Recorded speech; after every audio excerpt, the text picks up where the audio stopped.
Good morning from Athens, Greece, on this sunny Wednesday morning from the capital of the Hellenic Republic.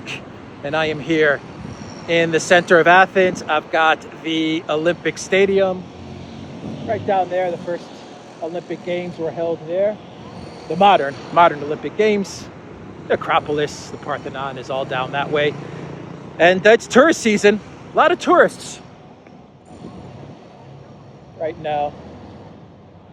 So the tourists are here in Greece and they're taking their photos in front of the stadium. It's all good. It's good to have everyone visiting Greece. Today I feel like even though I'm in Greece right now, I feel like this video is going to be focusing on Hungary. It'll have a Hungarian vibe to it because we need to talk about Orban and the emergency powers that his government has enacted. We need to talk about George Soros and his speech at the Klaus Schwab World Economic Forum. And we'll talk about how the Biden White House has successfully bankrupted Russia and Putin. They did it. Joe Biden has finally bankrupted Putin's war machine, and Russia is now, or is soon to be, in default.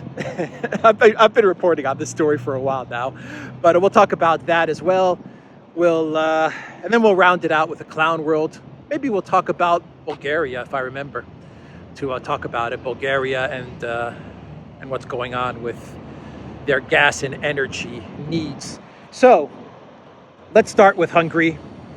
Orban, yesterday as we were doing our live stream, me, Alexander, and the great Robert Barnes on the Duran channel, we got the news that the Orban government, they have enacted emergency powers. This is not the first time that emergency powers have been granted to the Hungarian government. They granted them before in order to deal with migration, I think 5, probably more, like 8 years ago, I think. And they granted emergency powers recently to deal with the coup. So this is not unusual, though it could be troubling to have a government institute emergency powers, which means that they can pretty much rule by decree, which is what these emergency powers do. They allow the Orban government to bypass parliament and to rule on certain things by decree without the parliament's approval. But it's not unusual. It's happened before, and in the past, the Orban government, they acted responsibly, and it doesn't seem, or at least it didn't seem like they abused those emergency powers. So they're enacting them again, and the reason they're doing this is to deal with the war in a neighboring country. That is what they're calling it. Orban went on Facebook and he did a video that was posted on Facebook, and he described why he's enacting these powers. The first reason is to deal with a conflict that is happening in a neighboring country, that is Ukraine. And let's not forget that Poland is not the only country that has historical territorial claims to the west of Ukraine. So does Hungary, and so does Romania. And Hungary specifically has territorial historical claims to the Transcarpathia region. So that's the first reason why the Orban government implemented these emergency powers. The second reason he implemented it is to deal with the migration. The Ukrainian refugees, a massive influx of Ukrainian refugees have hit Hungary really hard. I've read reports that around 800,000 Ukraine refugees are now in Hungary. I haven't had time to double check that, so let me know in the comments down below, people who are watching this from Hungary, if that is accurate. Is it low? Is it high? But I just haven't had a chance to really look into that. I just landed and decided to knock out a video. So those are the reports that I've heard, around 800,000 Ukrainian refugees. So he's enacting these powers to deal with that.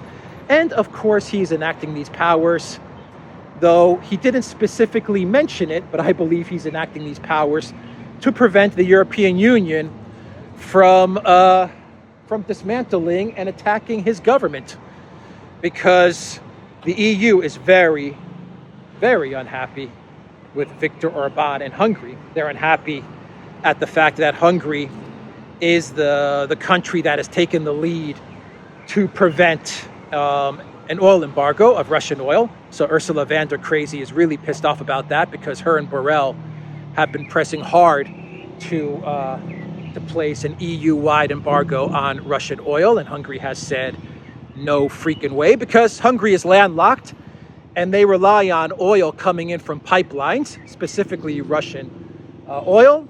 It's cheap, it's reliable, it's good for the Hungarian people. And Orban is saying, what's your alternative to that? And the EU is saying, well, you know, we'll get LNG from the US and from Norway if Poland isn't too upset with Norway, because Poland was upset with Norway. And we'll get all our energy from various other countries, and then we'll just do reverse flow of Russian energy, and we'll just kind of try to siphon off Russian energy and reverse flow it and charge you 10, 20 times more, but you know, we'll be sticking it to Putin. So the EU doesn't really have a plan. And the Hungarian foreign minister even called them out and said the EU has no plan. Peter Szijjártó, he came out with a statement last week and he said, look, we're not going to put an embargo on Russian oil because the EU is clueless. And he pretty much said it. He said there is no EU backup plan. They're making it up as they go along. And the EU was furious at Hungary for that. And the EU has also withheld money that is owed to Hungary from this massive slush fund that the EU put together to deal with the lockdowns that they implemented during the coup. So they put together these, they implemented these lockdowns. Then the EU put together these funds that they got from higher taxation from member states, from printing euros, and all of these little things and magic tricks that they did to put together a couple of trillion and pool it into a big slush fund. And this money was going to then be dished out to member states. Well, the EU is withholding those funds to Hungary because they're citing this Article 7 Rule of Law Act, which is saying that Hungary, along with Poland, Hungary and Poland are going against EU values. Specifically, they're upset with Hungary because Orban wanted to pass a law, which I think he's passed that law, or he did pass a law, which basically said you can't teach sexual propaganda. You can't sexualize kids when they're in school. And this is kind of the equivalent of DeSantis's law that he passed in Florida, which the Democrats called the what did they call it? The Don't Say Gay bill, even though that wasn't what it was about. But it's pretty much the same thing as what was passed in Florida. Basically, Orban said, look, we can't teach all this sexual stuff to children in school. The state can't sanction that. So the EU was furious and they lashed out at Orban. Mark Rutte of the Netherlands was super pissed off with the fact that Orban and Hungary didn't want to expose kids to sexualized content. Anyway, long story short, Hungary held firm and the EU said, you know what, we're not going to give you 6.18 billion euros in grants that is owed to you. And so they've been attacking Hungary for a while now. And the fact that Hungary has gone against the oil embargo, I think, was the last straw for Ursula von der Leyen and Borrell. They want Orban out, and they're going to do it with any means that they can. And so I think Orban sensed this, and he said, you know what? Now that we've stuck to our guns, we've told them no on promoting sexual activity to children. We've told them no for that. We've told them no for an oil embargo. We've stuck firm to our Hungarian values. And the EU is now furious, and Ursula von der Crazy is absolutely going ballistic, and she wants Orban out. And so Orban sensed this, and I think that's the real reason, or one of the really big reasons why he enacted these emergency powers, so he can deal with the attack that is coming from the EU and from the EU's media attack dogs and all of this stuff. So Orban is preparing. He's preparing for battle. Good for him. Good for him. Emergency powers, when a government institutes emergency powers, as Alexander and Robert said yesterday in our live stream, it's worrying and it's troubling and it's something that we don't support. But in Hungary's case, this is not the first time that they've done this, and I understand why they are doing this. You want to talk about hybrid war? The EU has been launching and is going to escalate their hybrid war against Hungary. So Orban needs to prepare. Speaking of Hungary, we have one of the most famous and sinister Hungarians. I believe now he's an English citizen, isn't he? Or he's a citizen of the UK. But anyway, George Soros, the Emperor Palpatine of our world. If Klaus Schwab is Blofeld, James Bond's Blofeld, then George Soros is Star Wars, is Palpatine. And Soros spoke at the World Economic Forum. My God, so much evil in one venue. He was speaking by video, I think, but still. Klaus Schwab and George Soros at one event. And of course, they're pissed off at Russia. What does that tell you? What does that tell you when you have Klaus Schwab and George Soros talking about regime change in Russia and pissed off at Russia? What does that tell you about the special military operation that Putin has underway? No comment. No comment there. But George Soros said that the West, the collective West, needs to win this war quickly. He said that that Russia sending troops into Ukraine may have been the beginning of the Third World War, and our civilization may not survive it. He also said that even when the fighting there stops, the situation will never revert to what it was before. That I agree with.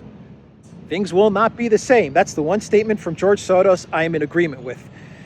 He was talking about the invasion, that it is a struggle between two systems of governance that are diametrically opposed to each other. One is an open society and a closed society. And Soros said that the former embodied by the West and the latter by Russia and China. He's got a bone to pick with Russia as well, with China as well. He came out like about a month ago and talked about regime change in China also. Soros, who's 91 years old, reminisced about the exciting days of the Soviet Union's disintegration, when his wealth increased to the point where he could spend $300 million a year in 1987, and his foundations in Eastern Europe turned out to be more successful than I expected. That's a quote from George Soros.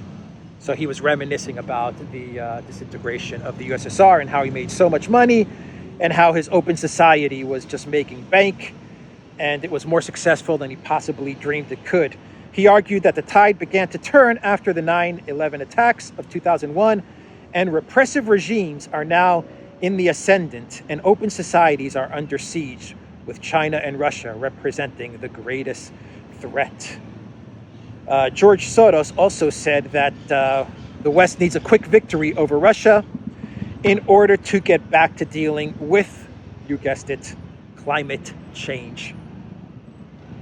You have to get back to climate change. George Soros is urging the collective West to quickly defeat Putin so that they can continue on their climate change scam. He said that, I'm trying to think, what else did he say here? Where is it? What Soros was really worried about, however, was the conflict in Ukraine would interfere with the environmental agenda, meaning that climate change might become irreversible. Quote, that could be the end of our civilization, he said, insisting that we must mobilize all our resources to bring the war to an early end. The best and perhaps only way to preserve our civilization is to defeat Putin as soon as possible. So let me see, do I want to be on the side of George Soros and Klaus Schwab, or what a tough decision to make anyway. I'm saying that in a joking manner, but I'm also serious. So that was George Soros speaking at the World Economic Forum. He's worried about climate change and his Open Society Foundation and his NGOs, and the fact that Putin has blown apart the globalist dream that Emperor Palpatine had planned for enslaving the population, the entire world, and Putin blew that apart in a big way. And actually, Putin didn't even really do much. It's more of the sanctions, the shock and awe sanctions implemented by the collective West that have really led to the destruction of Soros's globalist dream. But, when in doubt, blame it on Putin and blame it on Russia. So that was George Soros speaking at the WEF. Now let's talk about Russia's bankruptcy, Russia's default.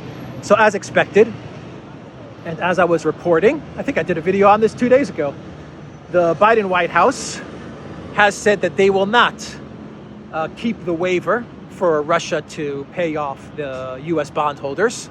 So that waiver has now been canceled. And it was a carve-out that they put in place during the shock and awe sanctions in order for Russia to continue to pay debt holders in the United States. And that has now been canceled. This is pretty much the last sanctions-related move that the Biden White House can implement. And this is going to end up hurting the Biden White House a lot more than it's going to hurt Russia. But as I've said in many videos in the past, by canceling this waiver, what the Biden White House can do is that it can come out with a statement saying that Russia is now in default, and we have accomplished our goal by bankrupting Russia and bankrupting Putin. And I've already seen a lot of blue Twitter checkmark journalists coming out and saying, Biden has done it, mission accomplished, Russia is now in default. And that's the narrative that they want to get out there. That's going to be the PR win that they're going to get, because at this moment in time, all the collective West has are PR optics victories. They're not winning the war on the ground. They're not winning the economic war. And they're even starting to lose much of the media war. And so, Biden needs to get whatever he can get out of this. And one of the things that they can salvage from their losing hybrid war is Finland, Sweden into NATO, and on paper, according to the collective West, a Russian default. So Moody's and Standard & Poor's are going to come out and say that Russia has defaulted on their debt payments. Of course, what's really going to happen is that those bondholders, without any ability to get their money back, and without any further recourse against Russia, what they're going to do is they're going to take the Biden White House to court, and they're going to litigate against the Biden White House to get their money back. And Russia has actually advised them to do such a thing, because the Russian government has come out with a statement, specifically from Dmitry Medvedev, with a statement saying, you know what, we have the money to pay you guys. We have tons of money. We have so much money, we don't know what to do with it because of the surging price of oil and gas. And they said, look, we can pay you, but your president doesn't allow us to pay you. They actually said to the bondholders, we can even pay you in rubles if you want, but how are you going to get those rubles, and what are you going to do with those rubles? And so the Russian government said, force majeure. The Biden White House has not allowed us to pay our debt, even though we can easily pay it. And dos vidanya, we're out. See you later. Nice doing business with you. Goodbye. And that's what Dmitry Medvedev has pretty much said. And so, those bondholders are going to take the Biden White House to court. I'm sure they're going to win. Russia does not see this as a default. The Russian Federation sees this as force majeure. And they want to pay, but they're not being allowed to pay. So contracts are canceled. Every party can go their own way. New world order, George Soros, Western globalist world order. See you later. Russia and Lavrov's fair world order. Here we come. And so that's what's going on there. And finally, let's talk real quick about Bulgaria and the fact that Bulgaria is now going to be speaking with the European Union to see if they could possibly pay for Russian gas like Germany and Italy have decided to pay for Russian gas, i.e. gas for rubles. So Bulgaria talked a very big game. Boy, did they talk a big game, and they said there's no way we're going to get gas from Russia, and we're going to stick together with the other EU countries and put an embargo on Russian energy and all of these things. And they even, the Prime Minister of Hungary said that he even signed a deal with Kamala Harris, the Vice President of the US, to bring in American LNG at a cheaper price, and he was bragging about it. How he talked to Kamala Harris and he was so proud of the negotiations with Kamala, and that American LNG was going to be coming to Bulgaria and it was going to be cheaper and better for Bulgarian business. And today we get the news that Bulgaria is approaching Brussels and they're saying, look, can we just do what Italy and Germany did and just pay for Russian gas with the gas for rubles scheme? And there you have it. At the end of the day, all the EU countries, with the exception of Poland and Finland, they're all signing up to gas for rubles, and they're going to sign up to oil for rubles, and they're going to sign up to food for rubles, and metal for rubles, and fertilizer for rubles, and wheat for rubles. They're all going to agree to this new ruble payment policy enacted by the Russian government. So that is the quick news coming out of Bulgaria. And let's do a clown world. Let's do a clown world. The Greek flag. It is a beautiful flag, I must admit. I really must admit that Greece has got a beautiful, absolutely beautiful flag. Beautiful colors. That Mediterranean blue and white. Anyway, let's do a clown world, and this one's coming out of Germany, and this one is a real, oh boy, let's see. U.S. base to host drag queen story hour for children. Families of U.S. troops stationed in Ramstein Air Force Base in Germany will be able to take their children to the drag queen story time next week. The base library posted the event on its Facebook page, saying it was part of Pride Month celebrations. Quote, "We're celebrating Pride Month at the Ramstein Library with Drag Queen Story Time." The announcement on the page of Ramstein and Volgaway Air Force Library said on Tuesday. Join us with special guest reader Stacy Tiedel. Be sure to wear your brightest and most colorful outfits. Clown world, your brightest and most colorful outfits. So we have drag queen story hour at Ramstein Air Force Base. Like 3 weeks ago, Lloyd Austin was there with all like the generals from 47 countries, and they sat at this big table and they were plotting how they're going to prolong the conflict in Ukraine and how they were going to bog down the Russian forces and create a quagmire and defeat the Russians and overthrow the Putin government. And now, just 2-3 weeks later, they're talking about drag queen story hour. So that's the clown world. I don't have any more comments other than that. You know, the Russians and the Chinese are looking on, and much of the rest of the world, they're looking on and they're just scratching their heads. You know, what the hell is going on? Anyway, that's NATO. That's the U.S. air base in Germany. That's, I guess that's Germany as well. So, hey, that is the video, guys. The Duran.locals.com. Check out Alexander's channel as well. And he's doing great analysis. And definitely look at our live stream we did with Robert Barnes yesterday. It was a fantastic live stream. And what can you say? Robert Barnes is the guy is a wealth of knowledge. A wealth of knowledge. Robert Barnes and Alexander on one live stream is just too much brain power for me to handle. I'm just a simple guy walking around Athens with a camera in my hand. Anyway, that's it for the video, guys. Take care.